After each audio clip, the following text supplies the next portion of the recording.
Hello mga ka-bakers. Eto na naman po tayo mga kapatid at tayo magmasa-masa. Gagawa po tayo ngayon ng ating cheese hotdog bun. Cheesy hotdog buns. Hotdog cheesy buns. Same lang yun guys.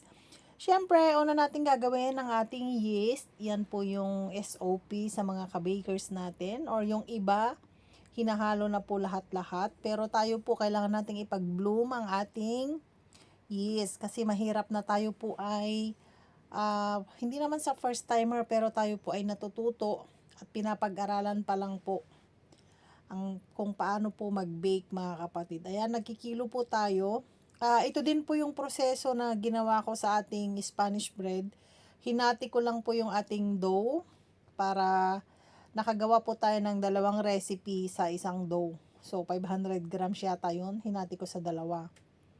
Not bad na po, 'di ba? Kung gusto nyo pong makagawa ng maraming variety sa inyong tinapay, dun sa gagawa kayo ng 1 kilo, tapos hati-hatiin nyo lang.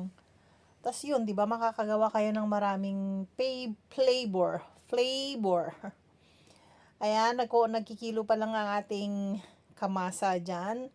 Salamat sa laging panonood mga kapatid. Saan man nakakaabot ang ating kung saan nakakaabot ang ating video guys, paki-comment naman po sa ating comment section kung saang bansa kayo naroroon para ma-shoutout po kayo next time. Ayan, tawag nito. Ang sarap po ng recipe na to guys. Gustong gusto ng aking mga amo. Actually, nagpabili ako sa kanila ng mozzarella cheese, kaso ang binili niya yung single na melted cheese, yung quick melt ba. Wala na akong choice mga kapatid, kundi nilagay ko na lang sa frozen yung cheese para tumigas, and then in-slice ko na lang siya. Kasi quick melt po siya yung pwede po yung quick melt doon sa mga pizza, ganon. So wala na po tayong choice kundi yun na lang yung ginawa ko para paraan, 'di ba? Pilipino talaga maparaan. Kung walang mozzarella cheese, edi mag-grate tayo ng melted cheese, 'di ba? Ayan, nagkarambulan na si Inday. Ayan, nandun na rin yung milk powder guys. Hinalo-halo ko na lahat ng aking mga dry ingredients at ang gagawin ko po sa aking butter ay gagadgarin ko po. Ihahalo ko po sa ating harina. Yan po yung isa sa mga napag-aralan ko sa school. Actually, ginagawa pa po yung crisscross, kaya lang tinamad na po ako. Masyado nang matrabaho, kaya after kong ginadgad at okay na rin yung aking yeast, nagbasa na. 'Di ba kung minsan na nakakalimutan natin ang ating napag-aralan. Kanya-kanya na tayo ng diskarte pag nasa labas na ng paaralan. Mas maganda guys yung pag-grate nyo ng butter yung mas pinong gadgaran. Kasi wala kasi ako Wala kasi akong gadgarang pino. Kaya yan na lang yung ginamit ko. No choice. Kung ano yung nandyan, pagtiyagaan. Ayan, okay na po ang ating yeast. Lagay na po natin mga kapatid. Siyempre, masa time na yan. Minasa ko po ng mano-mano. Nasa 15 minutes. 1 egg. Lagay na natin ang egg, ang salt. Para may lasa. Huwag kalimutan. Ang sarap lang ng magmano-mano guys, na ikaw talaga yung magmamasa. May machine naman ako, binili ni amo, kaso parang mas gusto ko yung minasa sa kamay. Tsaka kung medyo dry tong flour nyo guys, or malagkit, mag-add lang kayo ng flour, kunting flour. Mag-dusting kayo, 'di ba, pag magmasa na. Titigas din 'yan. Ayan, napabilis na mga kapatid. Pasensya na at nag-jump na tayo para mabilis. Alam kong mahirap. Ayan. Ayan, 'di ba? Konti pa, konting masa-masa pa. Ang ganda ng recipe na 'to. Hindi siya yung masyadong malagkit, di rin siya masyadong matigas. Ang lambot ng kanyang flour. Ayan guys, so ang gamit ko po dito ay bread flour. Wala kasi kaming all-purpose flour Pero may milk powder po siya, kaya ang ganda. Ayan, ang kinis, 'di ba? Ganyan ang kinis. Mas makinis pa yan kaysa sa mukha ko. Charot. Pero sa totoo lang, mas makinis yung ginawa ko kaysa sa mukha ko. 'Di ba?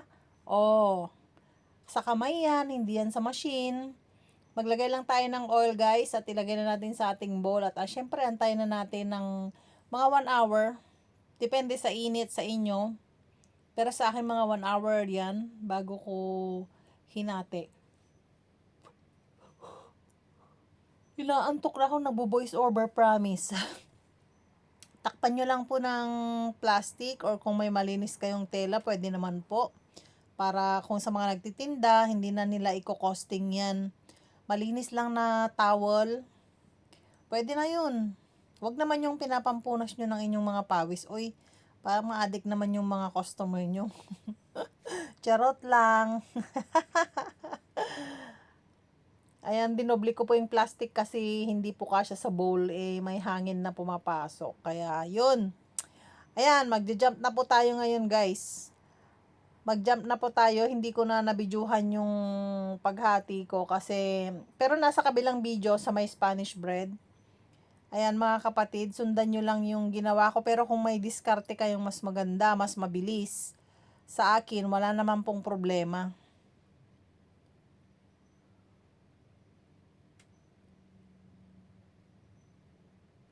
Parang ito pa yung kadugtong ng aking, hindi pala. Kailangan nyo din po maglagay ng ating paper cup, may pahaba. Siyempre, hotdog po yung ating gagawin mga kapatid. So, pahaba po yung ating dough na gagawin. Repeat the process lang po hanggang sa matapos lahat. Repeat, ganon. Pwede kayong, may roller dough naman, pwedeng gumamit ng kamay din lang kung wala kayong roller dough. Spread nyo lang and then yan. Kailangan itupi. Itupi. Ayan, i-mekos nyo lang mga kapatid. Diskarte nyo na yan. Depende na sa inyo yan. Siyempre, yung bandang baba, yun yung tupi niya para hindi siya bumuka later on. Hindi ko pala guys na ipakita dito kung paano ko blinan siyang aking hotdog. Ang sausage lang po ay blinablanch lang po sa mainit na tubig. Hindi po yun pwedeng pakuluan. Pag mainit na yung tubig, ilagay nyo na sila ilagay nyo lang doon mga 3 minutes, patayin na yung apoy and then buhusan na ng malamig na tubig. Kasi maibibake pa naman natin yan eh. Ayan, Korean sausage po yan. May dalawa akong Korean sausage dyan. Malalaki po yan mga kapatid. Sarap po yan. Dalawa lang naman yung trinay ko. Tas naglagay na ako ng mga normal sausage. Yan yung maalat eh. Maalat yung sausage dito sa Hong Kong kaya ayaw ko. Ayan, ipisil nyo lang po sa gitna. Para po pumasok yung ating hotdog. Pwede nyo rin gupitin. Nasa sa inyo yan. Pero ako, nilubog ko lang sila. Tapos pre-nest down ko. Okay naman. Lalaki pa naman yan mamaya eh. So, repeat the process lang po. Tapos, ayan, naglagay ako ng milk wash yan. Wala kasi akong itlog. Ayoko ng itlog. Kaya, ang milk ang nilagay ko dyan, mga kapatid. Naglagay ako dyan bago ako maglagay ng ating cheese. Oh, ang sarap, di ba? Nakagawa ako dyan ng 8 or 6. 6 po. Ang nagawa ko dyan, if I'm not mistaken. Ang sarap po niyan guys. Tapos lagyan nyo ng mayonnaise pagkakain na kayo. Ayan na po yung sinasabi ko sa inyo na cheese na ako hinati-hati ko na lang sa kutsilyo. Kasi supposed to be mozzarella yan eh. Kaso wala, hindi nakabili si amo. Yan na lang, quick melt po. Magtiyaga na lang po tayong ilagay isa-isa. Tanggalin yung mga buhol-buhol. Pero matutunaw din naman yan eh. Kaya walang problema. Kaya sige lang. Sige lang, laban lang kahit inaantok. Mag-voice over pa rin. Para lang may upload tayo mga kapatid. Sana guys, may natutunan kayo. And kung ano man po yung alam nyo na wala sa aking video, pwede rin po ninyong i-share sa aking inbox or sa aking comment box. Thank you guys for always watching. Please like, share, and subscribe. Ito na po yung mga tamang sinishare or minamarites sa inyong mga kamaritisan dyan, kapitbahay. Para may gagawin sila pang merienda ng kanilang mga anak. Hindi yung nagmamarites lang yung ginagawa nila. So guys, ibibake po natin ito ng 25 minutes. 160 degrees. Depende po yan sa mga oven na ginagamit nyo mga kapatid. Alam kong kilala nyo ang inyong oven kung gaano kainit. So, alam nyo na, tansyahin nyo na lang mga kapatid. Kumbaga, mekos-mekos nyo na lang. Dami kong nilagay na cheese, ang sarap! Ang sarap! Ang nailagay kong cheese dito, yung singles 8 piraso. Grabe, ang sarap! Siyempre, ang mayonnaise na nilagay ko, naglagay din ako sa piping bag ko. Plastic na lang pala yan, parang piping bag. Pwede rin hindi maglagay ng mayonnaise mga kapatid. Pag naluto na lang, pwede rin saka na lang kayo maglagay. Pero mas masarap kasi sa akin pag nailagay yung mayonnaise bago i-bake. Plain lang na mayonnaise yan guys. So pagkakain kayo, ketchup na lang ilalagay nyo. So thank you everyone. Laking pasasalamat ko po sa inyo mga kapatid. Mag-comment lang kayo sa comment box. Babalikan ko po kayo sa inyong mga bahay. Ayan, nilalagay na po natin sa ating bake. Sa ating oven. Ayan guys, oh. Nalagay ko na. Ayan, may ilaw. 25 minutes. 160 lang yan. 160 yan, hindi siya 180. Ayan, 160 degrees. 25 minutes. Pwede nyong babaan ng 150 guys kasi matutunaw yan, masusunog. Ayan, nag-melt na po ang ating cheese mga kapatid. Ayan, ayan, ayan, ayan. Wow, ang sarap na. Thank you guys. Thank you everyone. See you on my next vlog sa mga patsambang bake ko. Salamat po sa laging panonood.